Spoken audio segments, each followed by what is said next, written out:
Ito na po sa ating linya si Senador Bato de la Rosa. Good morning, Senator. Hindi ka kukunin. Andito Senator, ako. Senator, Okay ka. Senator. Hello? Hello. On air na mo. Bye, Senator. Maimbuntag ka nimo, sir. Hello, Senator. Sasagutin mo ito. Senator, good morning po. Okay. Ha? Maimbuntag ka Wala. nimo. Senator, good morning. Hindi lang ako alis. Dito lang ako. Huwag ka mag-alala. Masyadong... Relax ka lang. Relax ka lang. I-hold mo Hello, na. hello? Senator, good morning po. Senator. Hello, Senator. Ang sabi niya, hindi ako aalis dito. Relax ka lang. Ano ka ba? Relax ka lang. Oh, Cindy, diyan ka lang ha. Opo, relax lang. Ako po relax lang. Senator, good morning po. Oo. Hello? Hello, Senator. Senator. Hello? Yes, Ted. Oh. Morning, morning. Maing buntag. Busy po. May butag. Busy ka ba?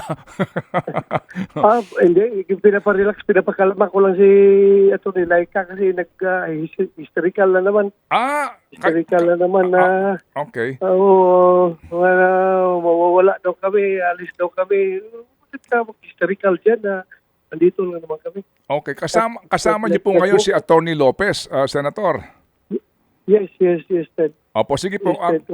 Lumabas ako sa kwarto. Sige, kumusta po siya ngayon? Kumusta po ang kanyang kondisyon? Ito nga, nagpa-panic attack na naman. Kaya yung tumatawag ka, kinakausap ko siya at na-advise na andito ako, hindi ako umaalis. Kaya huwag kang mag-panic yan. Nagpa-panic na kasi. Kasi alam niya Monday ngayon na may session kami sa Senado. Makaalis ako baka mamaya. Yun na naman ang iniisip niya. Kaya kawawa itong babaeng ito, masyadong traumatized. Masyadong traumatized talaga. Senator, nandiyan ba si VP Sara ngayon? Yes, andito. Opo. Andito, Ted. Opo.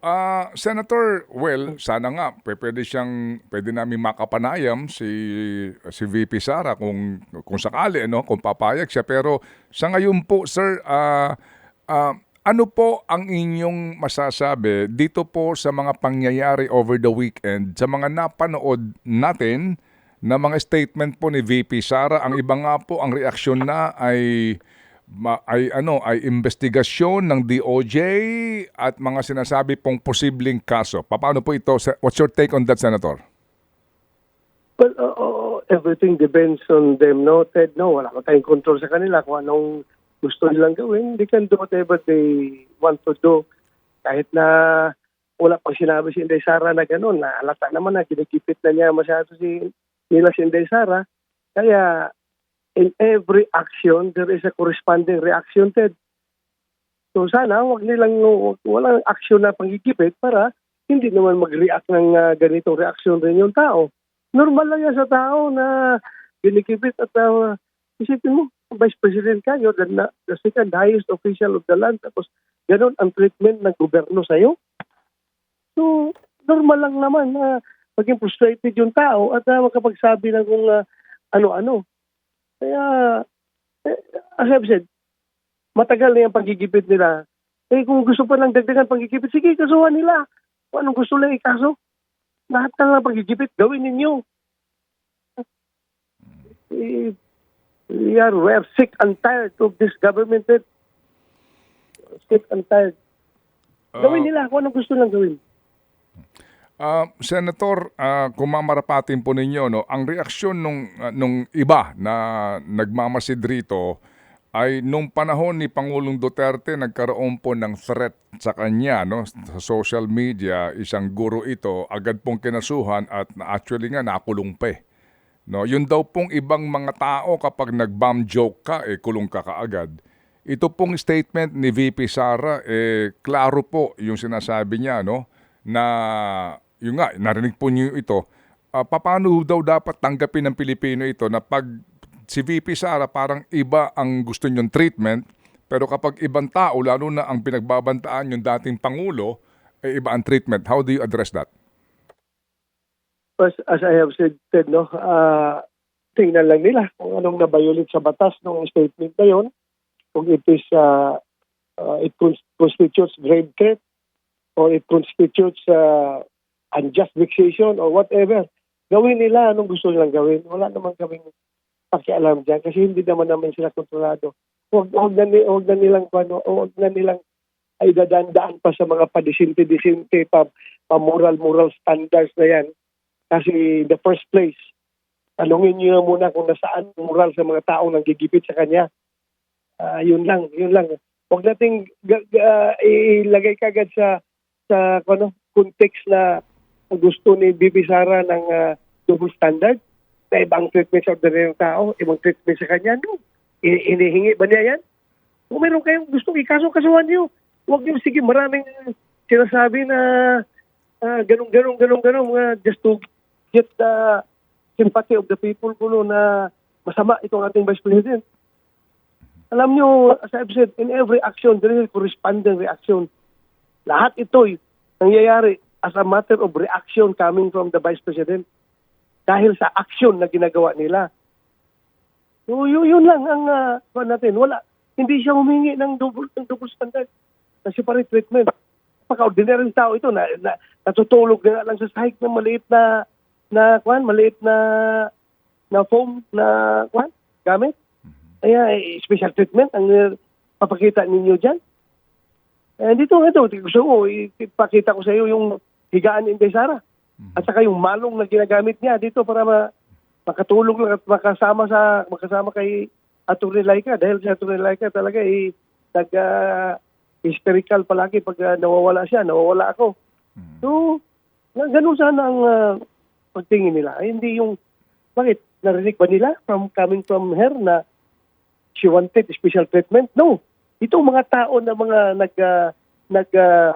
nag-feed ng ganyang klaseng narrative, sila ang gusto na palabasin na humingi ng special treatment si Vice President Sara. Wala siya humingi. Kung gusto nyo, kasuhan nyo. Opo. Opo. Sige po. So sa ngayon po na nag-react na dito again ang DOJ at ang PNP sa sinasabing threats na ito and considered as national security, ano po ang inyong words of wisdom para po sa mga nasa law enforcement po and maging sa PSG? Opo, Senator. Well, with or without the statement coming from Vice President Duterte, they have to protect the President by all means. Trabaho nila yan. They have to secure the President. Trabaho nila yan. Kaya gawin nilang trabaho nila. Pero yung mga ganong klaseng statement na from a very conditional threat, no? Na, sige, ipapatay niyo ako. Pag ako'y namatay, meron ako instruction, ipapatay ko rin kayo. That's conditional threat. Bakit nasabihin na active threat? Active threat kayo dyan.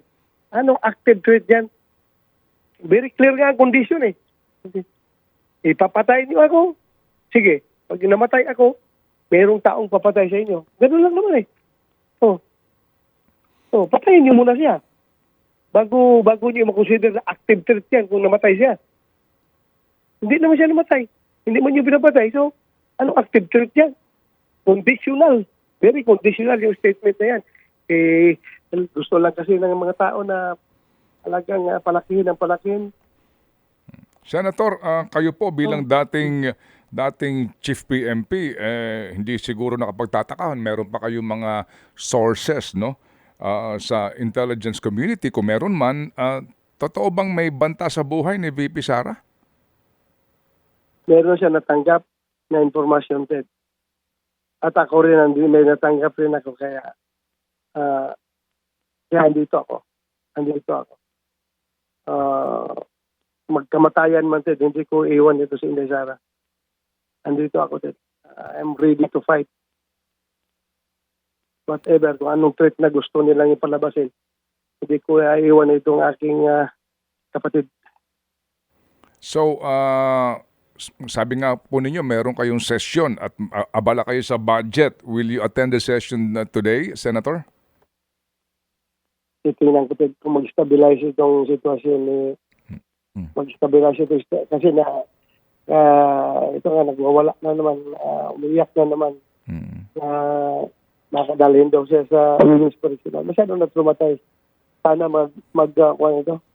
mag-stabilize at pwede na akong umatin ng session mamaya. Pati nga si Inday Sara, hindi na niya nakakontrol. Kaya tinawag ako na kausapin ko daw i-appease ko daw si Laika. Kaya, walang. Opo. Sige. So, Senator, si Pangulong Digong ho ba nakausap nyo on this matter? Itong issue ngayon na nangyari itong Sabado? Wala. Hindi pa kami nag-usap. Ang nakakausap na yan si Senator Bongo kasi galing Davao si Senator Bongo. Okay naman daw si Pangulong Duterte. Okay naman daw at hindi man siya masyadong worried sa situation.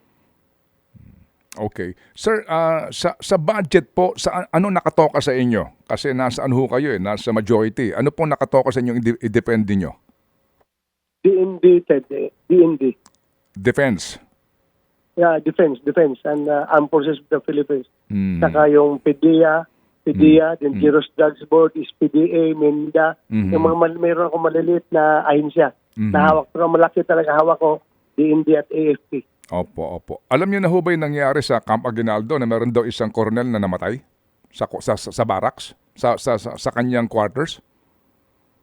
Hindi ko alam, Ted. Anong nangyari, Ted? Okay. Sige, hindi pa ho ninyo alam. Meron pong report ngayon na meron daw umano, no? At nga inaalam nga daw ang sinasabing cause of death. Anyway, Senator, sa budget po ng flood control, kayo ho ba ay nag-participate dito dahil sa gitna ng lahat ng batikos po na emosyon sa budget po sa flood control, ganun pa rin pong ibinigay yata ng Senado, 1 billion a day.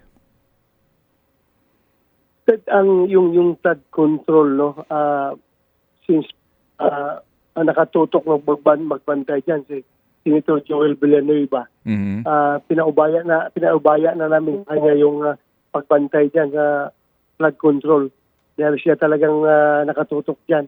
Ako ngayon, busy rin ako dito kung paano ma-restore yung pinapyas nila sa modernization fund ng AFP na 10 billion. Binawas nila. So ako rin, yan din ang binabantayan ko mabalik. At saka yung sinaksak nila noon na akap, na nagtataka kami ni Senator Aimee, bakit biglang nagkakaroon ng akap after the BICAM, para lumapas kami na tanga na pumirma kami sa BICAM report, tapos hindi namin alam na may sinaksak palang ganon. Kaya yan ang babantayan talaga namin dahil billions yan, Ted, billions. Kaya as early as now, dito pa lang sa Senate version, tinanggal na ni Senator Aimee. At sana, hindi na ito may balik doon pagdating sa BICAM. Pero baka magulat na lang tayo kung ito ibabalik na naman doon after BICAM. Opo, sige po. Di ba nga kayo miyembro ng BICAM dati? So ngayon po, BICAM pa rin kayo, Senator? Yes, kasi I am one of the vice chairman ng one of the vice chairman ng Committee on Finance. Yung Senator Grace po. So, kailangan nandoon kami sa BICAM. Pero mangyari kasi sa BICAM, ganito mangyari dyan usually sa opening lang nandoon yung mga members ng BICAM. After ng mga opening, yung mag-usap yung dalawang chairman na lang. Yung dalawang chairman. Opo. Yung next na pagbalik namin, ispirmahan na lang ng BICAM report. Opo. So yung ngayon, this time, siguruhin talaga namin yung na walang kalukuhan na may singit doon. Opo. So hindi na ho kayo papayag na chairman to chairman ang usapan dito. Definitely po, hindi kayo papayag po na may kayo'y muling malusutan dito po sa akap na ito at maging doon sa ang program fund. If yung ganun man, kung ganun talaga ang tradition, papayag ako na chairman to chairman na lang mag-usap. Pero after sila usap at before kami magpirma ng BICAM report, dapat bibigyan talaga kami ng 3 working days para aming may examine ng husto individually kung ano yung nakalaman sa BICAM report bago kayong pipirma. At pagdating doon sa ratification, kung napirmahan na at natapos yung BICAM, bago dapat magkakaroon ng ratification, bibigyan na naman sana kami ng 3 days na 3 working days para ma-check na naman namin kung pwede bang i-ratify kung walang siningit. Kasi kung mayroong singit, hindi natin i-ratify. Hindi ko buboto sa ratification. Okay, sige po. So, mas kumbaga po, asahan namin na ngayon po, hindi kayo malulusutan, Senator. Yun sana. Yun sana talaga. We hope and pray na hindi kami malulusutan. Babantayan namin to. Alam mo, napakalaki ng kwan eh.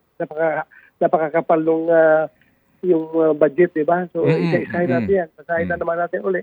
Mhm. Oo. Opo, sige. Isang item lang dyan, Ted, na merong letter B sa dulo na makalusot. Napakalaking kwan yan. Napakalaking halaga na yun. Ano yun? Letter B ba? Billions. Opo. May letter B sa dulo. Isang item na may letter B sa dulo. Oh. Billions. Yan ay nakalusot. Malaking bagay yan. Opo. O sige po. So, sir, sa ngayon po, malayo sa inyo si VP Sara? Nasa labas kayo? Sa labas ako kasi walang signal doon sa loob. Opo. Okay, sige. We understand. O sige po, kung sakasakali po, bukas ang aming programa kay VP Sara para po sa kanyang panig kasi po ngayon, as you know, no, as you also expressed earlier, ito hong mga sa kanya, puna at pansin at ang pagbabanggit nga ng DOJ, ng PNP na itong bagay po ng banta na ito is a serious threat. Kaya po gugulong daw ang investigasyon. Salamat po, Senator Bato, sa inyo pong panahon. Thank you, Ted. Maraming salamat sa ating lahat. Maraming magandang umaga po. Opo, thank you. Si Senador Bato de la Rosa sa panig po naman, ng mga Duterte.